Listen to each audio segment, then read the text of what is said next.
Well, good morning, and never give a microphone to a chaplain, but I'll try to be brief. I have 2 slides, and I really have some good news for you. How many of you have never heard of Comprehensive Soldier Fitness? Has anybody never heard of it? A few, because we haven't marketed that well to family members and civilians. But this is a program for the entire force. It's General Casey designed it, Chief of Staff of the Army. It's really his brainchild, and he saw that our force was out of balance, and we needed to train soldiers in more than physical fitness, which we have traditionally done. So we went back to the World Health Organization's definition of holistic fitness, and so we're now training our soldiers and our DA civilians and family members, if they want, in social fitness, family fitness, spiritual fitness, and emotional fitness, along with physical fitness. So the good news is a part of this is online. If you cannot remember the URL up there, just Google CSF, and it comes up about the 6th hit, and you can go right there. And this is an assessment tool that we developed. The Army developed this, but with the leading folks in the world of academia. One of the brilliant scientists who's created several tools of this nature, Dr. Chris Peterson out of University of Michigan, was contracted. And so this is an excellent tool. It's about a 100-item tool. It's completely confidential. Nobody's going to look and see how you scored. And then once you take this assessment, it'll show on the web how you scored in each of those dimensions. And then you can go into another area where you can watch videos that have been also developed by the leading academicians of the country. And so this is completely free for family members. It's mandatory for our soldiers, but DA civilians and family members, completely free, completely confidential. I highly recommend it. It's a great tool. You would pay hundreds of dollars to take this anywhere else. So it's a great tool that the Army has made available. With that, we have a program called Master Resilience Training.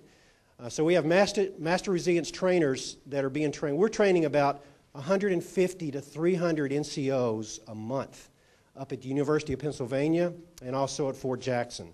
And so we have several of those Master Resilience trainers here at APG. And so I'm actually meeting with several of them today at 1 o'clock. And so we're going to talk about how we can get this great information out to all of you and offer it to family members and DA civilians. This is a training if you've been in the military, you know that we don't like a lot of training that we have to go to. I've never seen NCOs take to training like this. The AARs are off the charts, high in the upper 90% for the best training I've ever received, ever in the Army. I mean, they come with their arms folded across their chest. Why am I here? I hate being here. And they leave going, why have I never received this training before? This changed my life. This would have saved my marriage. This will make me a better parent. So this is really great stuff that was created out of one of our Ivy League schools, University of Pennsylvania, a multi-million-dollar program. Again, it's free for us. And so we can teach those skills to you, and those are available. The other program I have up here is called Engage Your Strengths. And this is not connected so much to the Army has not contracted this organization, but the chaplaincy has adopted this program. And this is a program we can teach here at the chapel.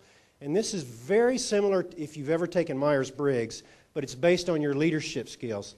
And this is a program, again, Wall Street uses, a lot of the Fortune 500 companies use, and again, it's free for you. We can teach you this. And so it's another quiz that you'll take, an online assessment that you'll take, and we will explain the results to you, and it tells you where your leadership skills are strong and where they're not so strong. It's a great program developed by Gallup and available for you. Now, the next slide I'm very excited about. I'm sort of excited about that, but I'm very excited about this. We're going to do an Easter sunrise service that's never been done like this ever before at APG. In fact, I don't know if it's ever been done. Surely it's been done somewhere. We're not that smart.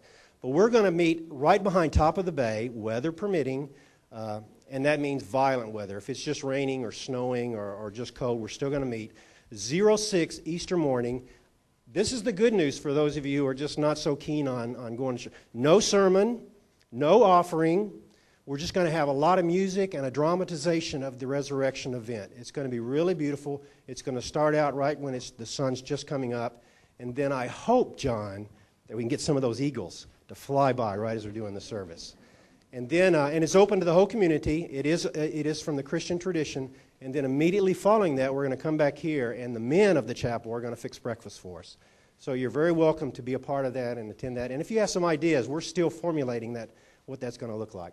So I will be followed by Ms. Linda Edwards from FMWRC. Thank you, sir. Good morning, everyone. As we move into the spring and summer seasons, we have a lot going on in MWR. As you can see, the marinas and the boat ramps are gearing up for the summer. Chesapeake Challenge, our family entertainment center, opens. Shore and Bayside pools initially open on weekends, and then once school is out, will follow on a daily basis. Picnic area rentals, if you are thinking of planning an event, now is a good time to call and make those reservations because some of the prime dates do fill up rather quickly. Golf program. I just want to mention to you that although our golf course is still under renovation, and we're very excited about that because it's really a great thing that we have to be able to upgrade our course. It's been a long time coming. But I just want to assure you that all 18 holes will be open this summer. There may be some diversions and temporary inconveniences, but the course will be available for play, for outings, for tournaments, and we're quite excited about that. There are display boards right inside the golf clubhouse that show the specifics on the project, and then of course in our clubhouse every day we post if there are any inconveniences or temporary diversion like cart paths, things of that nature. So we will keep you up to date on that. Next slide, please. Community events. We have a lot going on there as well. Today, our fun run for St. Patrick's Day. Very excited about that. No fee. Starts at the Athletic Center at 3 p.m. Another thing I'd really like to highlight, a couple things. The spring bazaars. We're very excited about that. It's running 2 days in the Aberdeen Area Rec Center. Right now we have 22 vendors. We may have a few more. So that is a great opportunity to just kind of get in the spirit of things for the season, come out and take a look at what's offered. Spring celebrations. For those of you who attended our holiday celebrations, I think that we did a real good job with those, and quite honestly, the spring celebrations, we have some lessons learned from our holiday celebrations, so I think they're going to be even greater. A lot of activities for the children, but also some entertainment and some refreshments, adults, families. It's a real family entertainment event, and we certainly encourage everybody to come out and just check it out. Intramural registration ongoing, lots of teams forming, and that's an exciting time of the year. Get out, have some camaraderie, and kind of get into some fitness while you're at it. One new item that we're adding just today, first time we're publicizing it this year, is our volunteer recognition ceremony. The announcement has gone out electronically, and we will be contacting the volunteer agencies directly just to make sure that everyone has the opportunity to put in nominations for those who have given so much to our community and are deserving. And great event planned for the 5th of May. More to follow on that for sure. Next slide, please. New Child Development Center. Great news there. Construction has begun. Proximate to the youth center, we will have updates on a regular basis. The completion of the project is scheduled for this December, and we are quite excited about that. So as you drive by on your way out from work in the afternoon or going off the installation, you'll be able to monitor the progress, and of course we'll keep you up to date on that. One other thing I'd like to point out is in addition to our center-based care, we do have some alternative programs. Family child care, homes off post, they're increasing all the time. The Locate program, though, that's one that I just am very excited about that program. That is a fee equity program open to civilians, open to military. You make your arrangements directly by calling that 1-800 number, and what happens when you do that, you're able to actually find care in your community, and they will work with you on fees, and we aren't privy to the information exactly how much is charged, things of that nature, but the feedback that we have gotten from our community, those who have taken advantage of that service, has been very positive. So I encourage you to pass that word along. We also have information available on our website, and pending your questions, I will be followed by Sarita Grez from the Transformation Office. Yes, ma'am.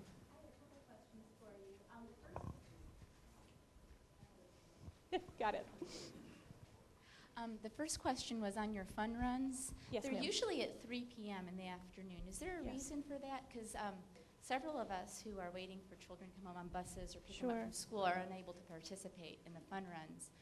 I would suggest maybe having it at lunchtime, so that way Can certainly take a look at it. I think the reasoning behind it is it's kind of at the end of the day, so folks, as they're winding down from their workday, do tend to gear toward that time. But we can certainly take a look at adding some or making some adjustments, at least on some of those. And then the second question was, last summer, the pools, the minimum age to go without a parent was 16. And I know through ICE comments and talking to a couple people at MWR, they were looking at doing a, because if you can babysit at 13 Yes, ma'am. on post. So are they changing that? Yes, ma'am, and I'm very sorry, I should have mentioned that. The age now is 12 and older. The only thing that we ask is there is a safety class and a commitment note that the parents and the youth do need to sign, basically stating that they will comply with all of the safety rules, and if there's an issue, we need to make sure that parents are available when their children are at the pool. So when we call, we really need to have that commitment from the parents that they will respond. You know, we need a cell phone number and perhaps an alternate. There is a swim test at the end of that. We need to make sure that, you know, they can swim the lap, and there is information forthcoming on that. We're making sure that the classes are held before the season. So thank you for that. Super. Thank you for the reminder. I have just one more question for yes, you. ma'am. You're offering a lot of programs in the summer, which is wonderful. Thank you. But are you offering like kayak excursions or bike rides? Because there's a lot of people who have bikes, but they're not comfortable going out by themselves. So if they sure, I understand that. And there's a couple of different things we're looking at. We're looking at doing that within the recreation community, but also Civilian Welfare Fund. We were just actually talking about that the other day, because we have noticed over the past couple years our large excursions and trips to Europe and different things of that nature. With the economy, it's a little rough for some folks to do that. We also have a lot of folks who are new to the community, so what we would like to do through that organization is do some of those things. And we will get those formed up. We'll get the information out to the community. Next Community Action Council will make sure that it's brought to everybody's attention as well. Thank you. You're welcome, ma'am. Yes. Yes, Ms. Hi. Brown. Yes, ma'am. Good morning. I have a follow-on question to the pool. Yes, ma'am. Last summer, the pool was free to family members, and I was just wondering if that would be this summer. Rates are all the same. I should have mentioned that as well. Thank you. We're not going to change that for this summer. Okay, and what about retiree family members? Retirees, unfortunately, we would be very hard-pressed to be able to do that this year for a couple of reasons. First, we don't have exact numbers on the impact, but more importantly, our money from Army has decreased, our appropriated funds. Next year, going to decrease even more. A lot of that's due to changing demographic, and a lot of it's due to things that are just simply beyond our level. So unfortunately, right now, we are not planning to make the pools free to retirees, but for the military population and the family members, that will continue. Okay, thank you. You're welcome, ma'am. Any others?